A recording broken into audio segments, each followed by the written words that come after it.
रऊफ हसन साहब को 1 रोज़ा फिजिकल रिमांड के ऊपर CTD के हवाले कर दिया गया है। हमने 12 इस्तदा की कि ये रिमांड नहीं दिया जा सकता, डिस्चार्ज का केस है। रऊफ साहब के ऊपर इल्ज़ाम ये लगाया गया है कि 3 लाख रुपया इन्होंने वकास जंजुआ को दिया है कि आप कलदम तंजीमों से मवाद खरीदें।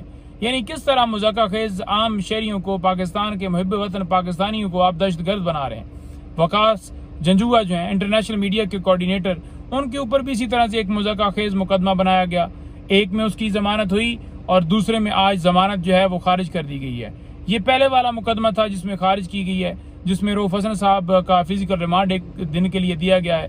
ये मुकदमा ऐसे ही बनाया गया था कि जनाब इसका ताल्लुक जो है कलदम तंजीमों के साथ है, राबता है, उनसे मवाद खरीदता है, ये हो है वो है, हमने नाके से इसे गिरफ्तार किया, फलां किया, इसके पास नीला बैग था। हालांकि वकास जंजुआ को घर से जिस तरह से ले गए हैं वो वीडियो CCTV फुटेज सामने है और हमने चलाए भी हैं, लेकिन फिर भी झूठे मुकदमा बनाए जाते हैं। फिर अदालत में वो वीडियो भी पेश की जाती है, लेकिन अदालत देखती जरूर है, लेकिन वो फॉरेंसिक हो जाए जी, उधर से टेस्ट आ जाए जी, इधर से टेस्ट, सबको पता है झूठे केसेस हैं। और क्या है कि जनाब आज फिर उस मुकदमे में वकास जंजुआ की बेल खारिज की गई है। एक में उसकी जमानत दी गई है जिसमें रऊफ हसन साहब और तमाम स्टाफ को उठाया था, उसमें जमानत मिल गई है, लेकिन जो पहले मुकदमा बनाया था उसमें जमानत खारिज की गई है। और रऊफ हसन साहब को 1 रोज़ा फिर दे दिया गया है। कैंसर के मरीज हैं, उनकी तबीयत नासाज थी, उनकी तबीयत ठीक नहीं थी, ना उनके मेडिकल ट्रीटमेंट वहां पर चल रहा है। मतलब आप किसी कानून, किसी आइन के तहत आप किसी के बुनियादी हकूक सलब नहीं कर सकते हैं। अगर कोई बीमार होता है तो दवाई आपने देनी है, आप किसी के ऊपर तशद्दुद नहीं कर सकते, किसी को टॉर्चर नहीं कर सकते, लेकिन ये सारा कुछ हो रहा है। इसके अलावा शहबाज गिल, उनके भाई को अगवा किया गया, अजहर मशवानी के भाइयों को अगवा किया गया। इसके अलावा और हमारे कितने लोग सोशल मीडिया के, उनको अगवा किया गया। हाजी इम्तियाज अहमद ने उनको अगवा किया गया। तो आज समाअत थी शहबाज गिल के भाई की।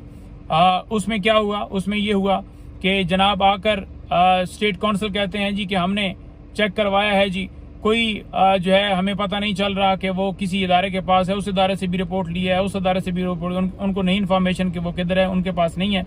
तो लिहाजा तमाम इदारे अपने लोगों को अगवा करने में लगे हुए हैं, लेकिन जहां दूसरी तरफ ओरिजिनल दहशतगर्द हैं उनकी तरफ कोई तवज्जो नहीं है। तो अदालत ने 6 तारीख का दिया है टाइम की, 6 तारीख को आप शहबाज गिल के भाई को हर सूरत अदालत में पेश करें। उन्होंने कहा कि मैं अब ऑर्डर कोई पास करता हूं तो मेरे खिलाफ फिर ट्रोलिंग शुरू कर दी जाएगी, और उन्होंने कहा कि किसी ने डिग्री मेरी चेक करनी है ना तो आज चैम्बर के अंदर। तो मतलब ये है कि अगर जज कोई इंसाफ देता है या कोई इंसाफ की बात करता है तो ये ट्रोलिंग शुरू कर देते हैं।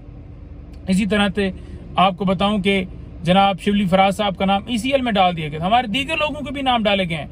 आज ऑनरेबल जज इस्लामाबाद हाई कोर्ट तारिक जहांगीरी साहब ने अहकामात जारी करते हुए उनका नाम ECL से निकाला है।